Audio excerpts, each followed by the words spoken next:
On today's episode, Stephanie's on. We talk about our 6 pillars for referring provider strategy. It's important to get these right before you hire a PL. If you're thinking about that, if you're a big company, you got dozens of PLs, it's important to get this right and work it in this framework to make sure that you're getting the results that you want. Before I get into this topic, today's shout out goes to Dr. Paul Lin from SRM in Seattle, because go Bills. That's why. In today's show, we talk about these 6 different pillars, why it's even important to still address physicians as the referral source that they are, but not to put them on the pedestal of being all or nothing. We talk about the facts beyond that, and then we break down each of the 6 pillars even more finitely. So I hope you get a lot of actionable advice from this episode. Let me know if you need any help, and enjoy. Hi, Stephanie. Hi, Griffin. Welcome back to talk about referring providers. But before we get into that topic, I do have to tell you that I got a call from someone that I'd never met before, a doctor on the complete other side of the world who listens to the show. And we were talking about other topics, but one of our more recent episodes came up, and he said that he agreed with you about the referring provider, the referring wellness providers being listed on the website. And I knew most people were going to agree with you. I even said that in the episode, but I also knew that it would stroke your ego if I brought that up.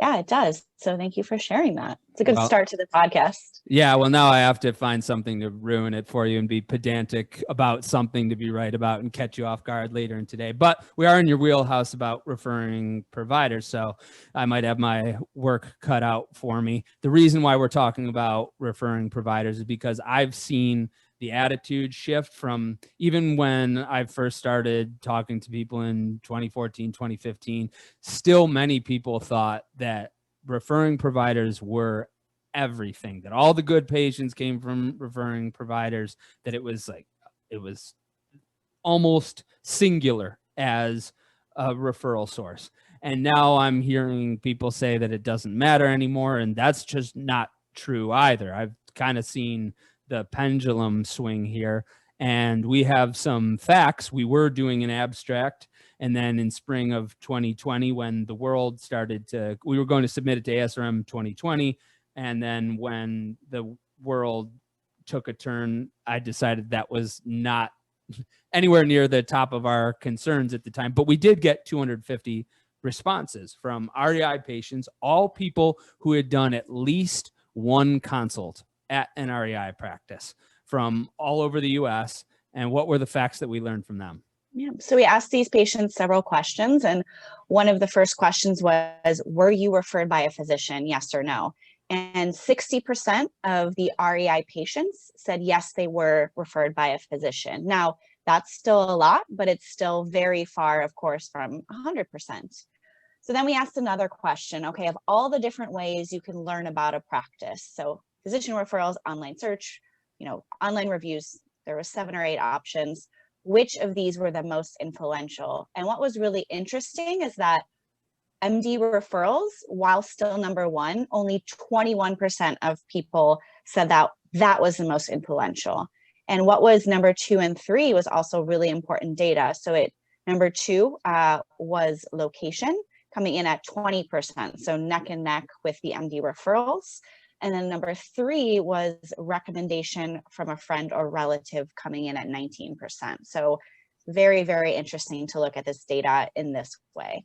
So said another way, 40% of your patients on average are not being referred by a doctor at all. And that's huge. But it still is really important. It's still 21% of people say that it's the most important. Physician referrals are the most important in influencing their decision of an REI practice. So that's still important, but it's just a lot closer and a lot more segmented than we may have otherwise thought. And I know that I have to make an important disclaimer here, which is when Stephanie and I say MD referrals, we mean physician referrals. We mean MD and DO referrals. There's a couple of DOs listening that are like, what the hell, man?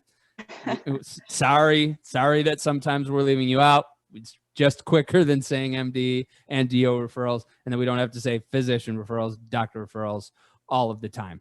So that's an important distinction to make. You have multiple reasons that people are selecting a practice.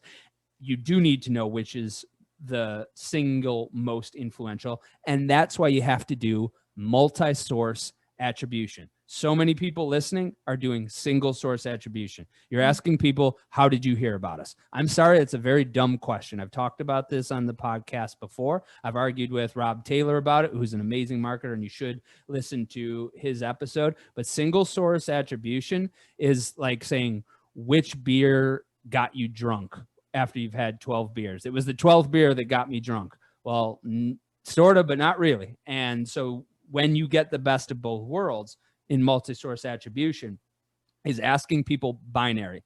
Did you see or hear us here? Yes or no? What about here? Yes or no? And then all of those different options become the options where you ask, of all of these, which is the most influential in making your decision? And when you do that, you can start to see your patients' referral patterns change over time. So you don't swing from MD, DO referrals are everything to now the internet is everything. You can see the nuance. And the truth is that people are getting a lot of different, are coming to you from a lot of different ways, and they're making their decision from a lot of different ways, but they tie in together, and you need to be able to see that. Now that we've shown you that it's not the most important, or it's not exclusively important, it's irresponsible to view it as exclusively important, but physician referrals still are super important. We're here to talk about that strategy because of it. What are the 6 pillars that build a referring provider strategy? So the 6 pillars that build our strategy around referring providers are: number 1, you have to make sure that your reporting is in line and cohesive, and we'll talk about that. Number 2 is all the ancillary services. That's inclusive of things like semen analysis and HSGs, and getting those ready to go so OBs or any kind of physician can refer very easily to you. We'll talk about that as well. Number 3 is building the right content. And number 4 is having the right events to promote and support that content. Number 5 is the outreach with all of the referring sources. And number 6 is actually making sure and following through that those referrals actually come to you and convert. We're going to go through these 6 different pillars, and it's important to do that because one of the questions we get asked all the time is, should I hire a PL or not? And that's a secondary question. First is that you have to have the system. Then you can decide if you need one person, if it's worth it having one person working that system. Most PLs will not be able to just set up a system like this. Some will. Some PLs are worth their weight in gold. I think that many PLs are walking billboards and you're straight up wasting your money on them. But some of them are true physician liaisons, that they are actually the liaison of the relationship between yourself and the other physicians in your area. They should be treated like gold. They should be compensated well. And if you're listening and that's not you, come work for Fertility Bridge, because we're going to be opening up that client operational marketing seat to be its own position. I might even already have that commercial in this podcast. I don't know if it's done yet, but Steph's got to be busy managing accounts. So if that's you and you want to do that for multiple clinics, you can come work for us. But for most people, they're just not good at it. They're walking billboards. So first, before we hire somebody to go do that, we have to have them in a functional system. And then you don't have to worry about the walking billboard part. They either fulfill the system or they don't. So what is reporting built from, Stephanie? So when we look at reporting, we want to be sure there's very specific KPIs that are adjoined with it. So here we're looking at 2 specific KPIs. So what is your new patient volume and what is the total number of referrals? But within that number of referrals, we also want to look at the percentage of attribution, so the patient reporting. So these are the things that we'll focus on, and you want to make sure that everything ties up to these 2 things. KPIs. And if somebody's listening, hey, that's 3 KPIs, it's like, well, oh well. There's two main ones and one of them gets split. So if your practice or your goals aren't large enough to do a lot of outreach, then you just need to measure these two things. You need to know, okay, what are my new patient volumes? Easy. And then I need to know the number of referrals, but they should be measured against each other in the ways that Stephanie says. If you don't have such big goals for growth, you can more or less stop there. You don't even necessarily need to do the rest. But before you put any substantial effort and resources into outreach, you should be reporting on activity across a few different categories. So, okay, so we've got the main things to report on: volume, referrals, and how referrals are split up. But once we decide we're going past what we're actually going to be doing enough outreach, then we need to be monitoring the results of that activity. And you could break that up into 6 categories, which are what, Stephanie? So there's really 3 main reports. You, of course, want to look at the people that are referring to you. And within those that are referring to you, you not only want to look at the practice level, but you also want to look at your top 20 providers. So I say top 10 practice, top 20 providers. And the reason is that there will be some folks that there's only in a practice of 10 OBGYNs, maybe only one is referring. And so they would normally fall down to the bottom of the practice list. But if you also look at it for providers, you can target and change your strategy a little bit to get that top referring provider to start speaking to their partners and kind of spread the referral, use them to spread the referral patterns within that OB practice. So that one is the most important, but the second most important is, who are your targets for those that don't refer? So same strategy. We need to look at the top 10 practices that don't refer, and then who are the top 20 providers that you want to target, whether they're in or not in that practice. The next one is something that I don't see our clients do very often, so I wanted to bring it up. And it's, who do you share patients with, but they have not referred? So all of your patients that get pregnant will need to, most will need to be sent back to an OBGYN for care at graduation. Very often, those folks that you send back to, if they're pregnant, if they have successful pregnancies, you're naturally having a word of mouth referral and building your brand and reputation. Hopefully your patient is speaking highly of you. But I was always shocked that people don't look at this list more often, because for me, that would be the lowest hanging fruit. Hey, I'm sending patients back to you. Why aren't we starting kind of a circle of referrals? So that would be the third report, looking at it again in the same way, both at the practice level and then also at the provider level. I want to make that distinction for the listener too, because it wasn't immediately obvious when you and I were first talking about this. The referring target and the not, I thought, well, what's the difference between the non-referring target at first? And of course, you could use this non-referring patient sharing group as to inform your target list, but it is kind of different. It's, you have people that are, that you because we know that 40% of people are not being referred by a doctor. Well, they're still going to an OB when they have to deliver. They probably have a gynecologist, and those are the people that you share patients with. And so if they're not referring to you, you still have that common patient that you can use to build that referral pattern. That was an important distinction that you made that I think makes sense. If people want to see this visually, go to the Fertility Bridge blog. You can see this article where we put in the different columns, so you can see the different axes between practice and provider, and then referring, non-referring target, non-referring and sharing patients.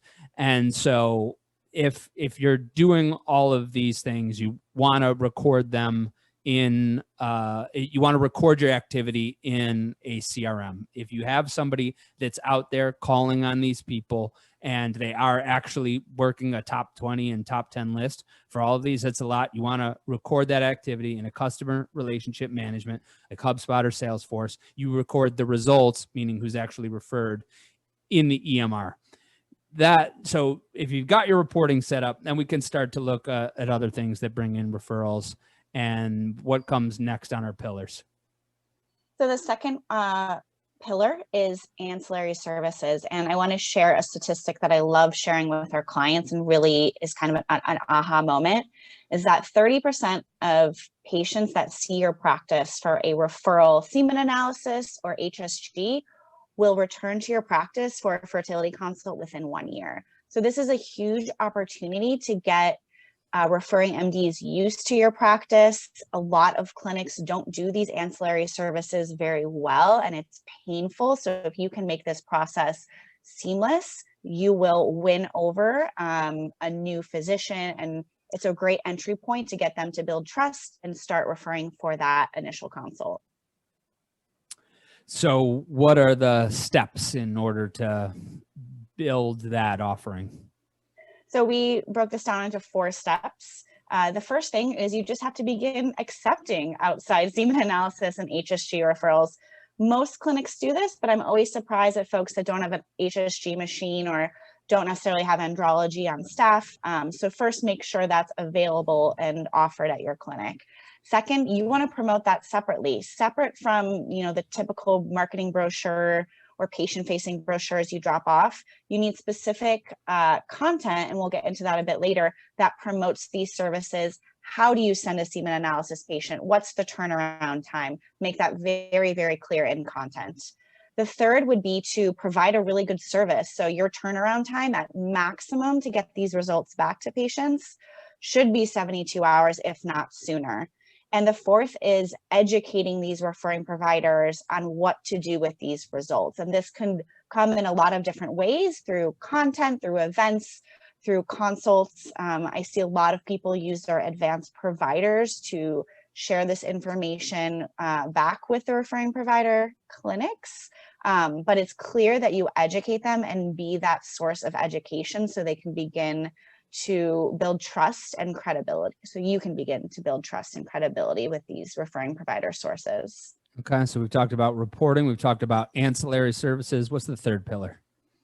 So the third pillar is content. So once you've identified these ancillary services, you need a way to promote them, as I referred to.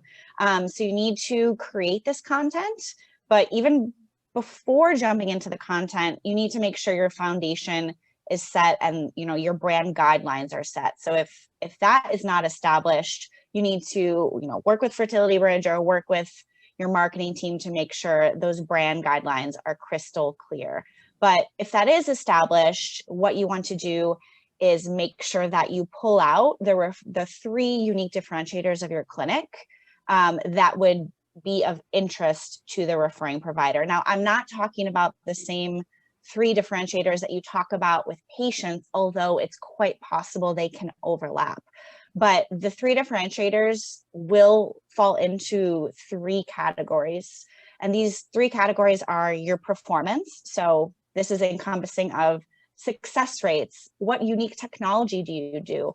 What happens differently in your lab? Is there anything unique with embryology? The second one will be all about the patient care. So this is where you get a chance to talk about your staff, you as a physician, and the way you communicate with patients. And then the third is the access to care. So are there financing options? Is it easy to get an appointment? Do you take a wide variety of insurance? Or if you don't, why don't you?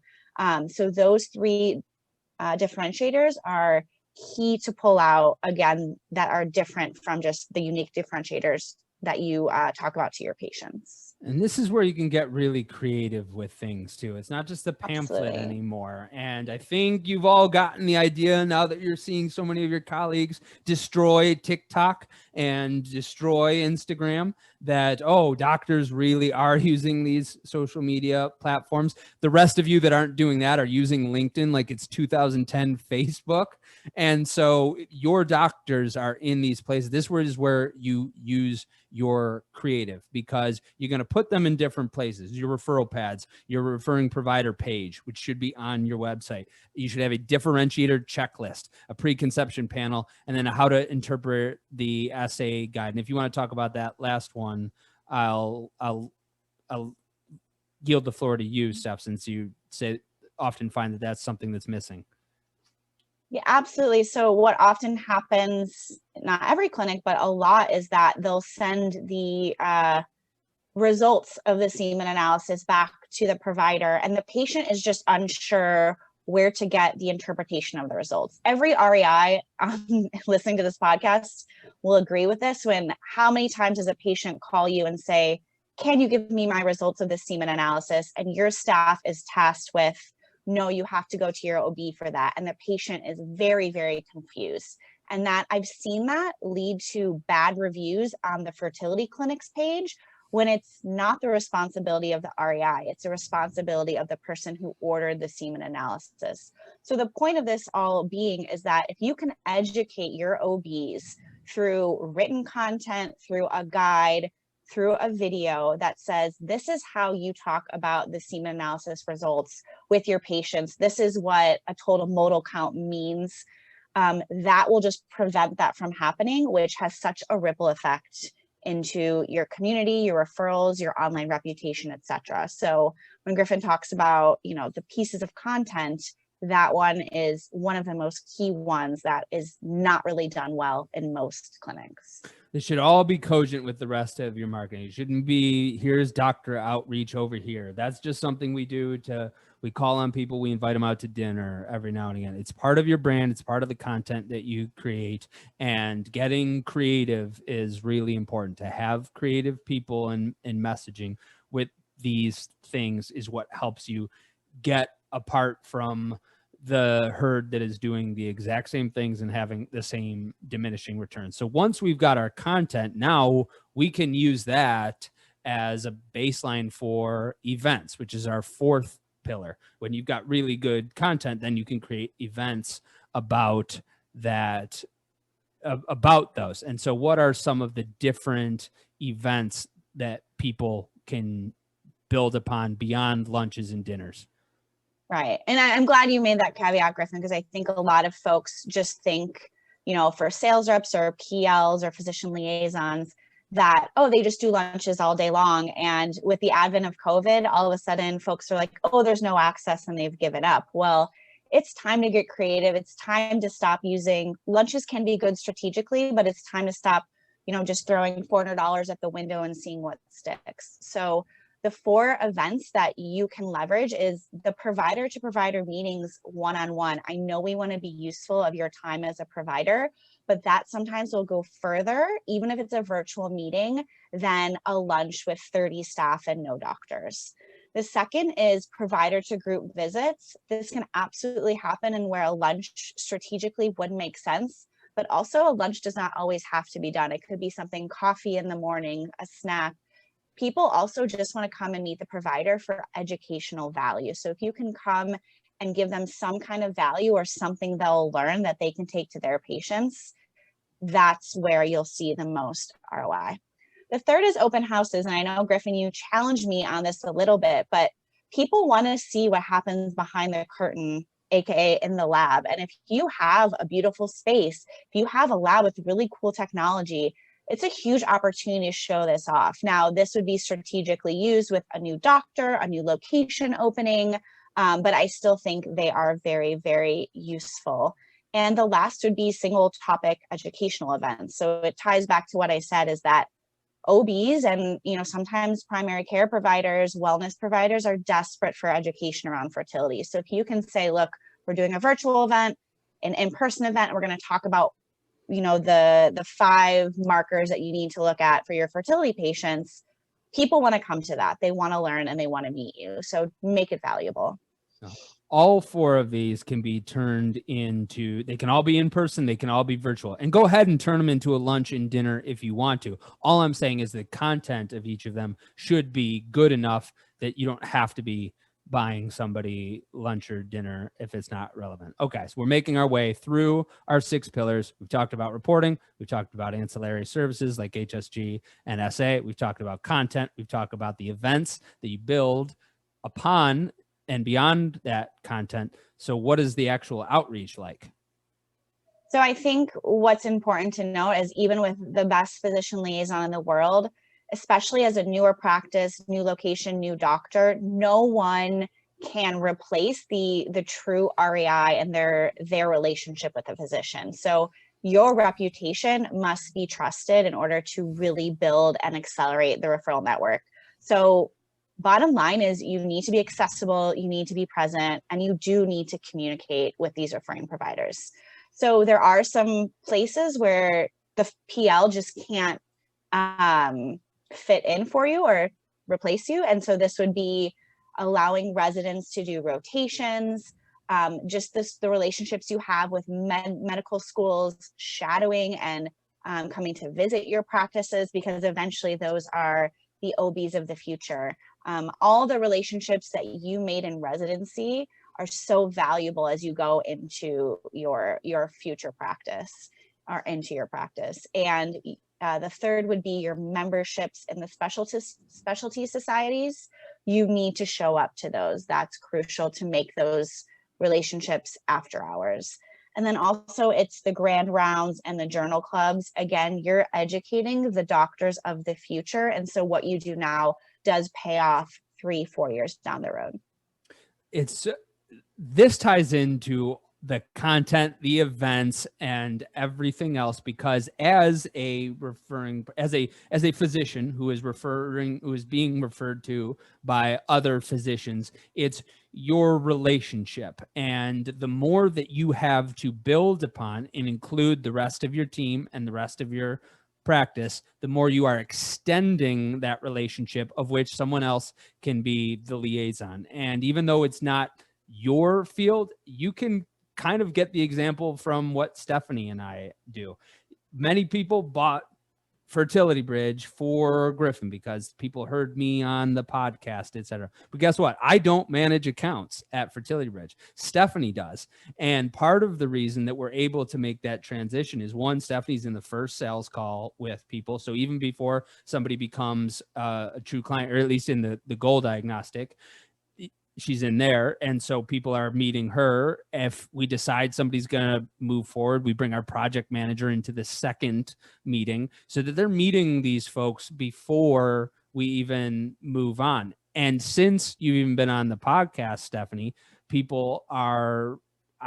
prospects are even more like, oh yeah, it's Stephanie. Like, she's on the podcast with you.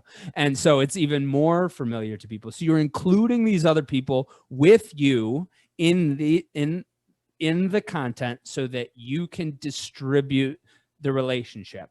And that's extremely important to do so that you have a place to do that. Kind of fucked up that thought. Where can I salvage that thought? Sorry, Jace. You're going to have to edit this one out. I don't think it was too bad. Maybe the last sentence, but that's it. I was going to joke that thank you for making my ego even bigger. I think there was, okay. So Jace, try to salvage that wherever you can. And then I'm going to tie that back in to content. And it's almost like a boomerang with the content, because not only are you like being featured in the content, you're also contributing to it, and you're also getting your orders as far as our philosophy from it. So you're contributing, you're receiving, and that should be true for the entire group. So all of our points of view, we are really firming out, as you've been able to see. So when Stephanie's talking to somebody, there's a lot more for her to go off of Fertility Bridge knowledge than just, oh, this is what I think Griffin would say. And so by you really participating in the content, in the events, you're creating a canon, a Bible, or an authority for which your people can both contribute, and they also have their orders to go off of from there. So I harped on that for a little bit, but I just don't think it can be stressed enough. You are the person from which people have the relationship. They don't want to make the substitute if you just drop it on them. But if you bring in the other people and they trust them, then it's a much smoother transition, and you can do it too from the ways that we talked about. The ways that your PL is going to do this is through total office calls, updating the target accounts. They should be also updating the wellness providers. They should be touching these people twice a month. They should be doing the coordination of the content and events, and they should also be checking up on those referrals after those events. So that brings us to our sixth and final pillar. What is referral follow through, Stephanie? Yeah, we'll get into that in a second, but Griffin, I want to make a point too, is that when you say, your senior physicians bring in their supporting staff, of course it's the physician liaisons or the marketing team if they have it, but this is also great for when you have a new physician join your practice. You as the seasoned physician or medical director, bringing the new physician in almost as to say together, like, you can trust them just like you trust me. And that's also how you start to build a book of business and see the ROI on that new fellow or that new physician. You almost kind of like give your blessing. And I think that's really important, because that's a really important thing to any medical director that is hiring new doctors. Like, they need to get them busy as quickly as possible. And that's one way to do it. But going on to the referral follow through is, okay, great. We're getting people to refer to you. Now it's, okay, how do we keep them happy? So there's four key things that you need to do to make sure that this follow through happens. And it's kind of going old school with the first one, is sending a thank you note for that first referral. Now we're talking about people who have never referred you before and start referring. So the old school written thank you notes, Griffin, I know you're a big fan, but it goes a very long way and people just don't do it anymore. So, hey, Dr. Jones, thank you for the referral. The second is just making sure that you are tracking your semi-monthly touch points twice a month in your CRM. You're checking in, this is what's updated with your referral. This is some new collateral we have, etc. The third is the post-consult referral note that is sent back to the OB or primary care doctor immediately following the patient's consult. Which, talk a little bit about how that's different from the thank you note. So the thank you note comes after, you get the referral. Let's say, your PL or you as a physician or whomever should be checking weekly to say, okay, Dr. Jones sent me a patient for the first time. It's marked in the EMR. Great. I'm sending them a thank you note right away to say, this patient booked a consult. Thank you so much. You don't have to get as detailed, although some people do, to say the consult's actually in 6 weeks. We'll keep you updated. But the post-consult referral note comes 6 weeks later when that consult, it happens with the physician. It's the physician's duty to say, okay, and they have their specific criteria. Again, we don't want to get too clinical, but there's specific criteria that say, okay, this is what they were diagnosed with. This is what we discussed. This is their plan of treatment. And maybe they even list like some of the genetic testing that they're planning to do. Each clinic will be a little bit different, but it's basically a note to update the OB so they can keep it in their records to say, okay, my patient, I referred them, they actually had a consult. This is what they're moving forward with, whether it be IVF, third-party services, etc. So it's a way to keep the OB updated on their patient. And then a way for them to know that eventually they'll be coming back to them for pregnancy care.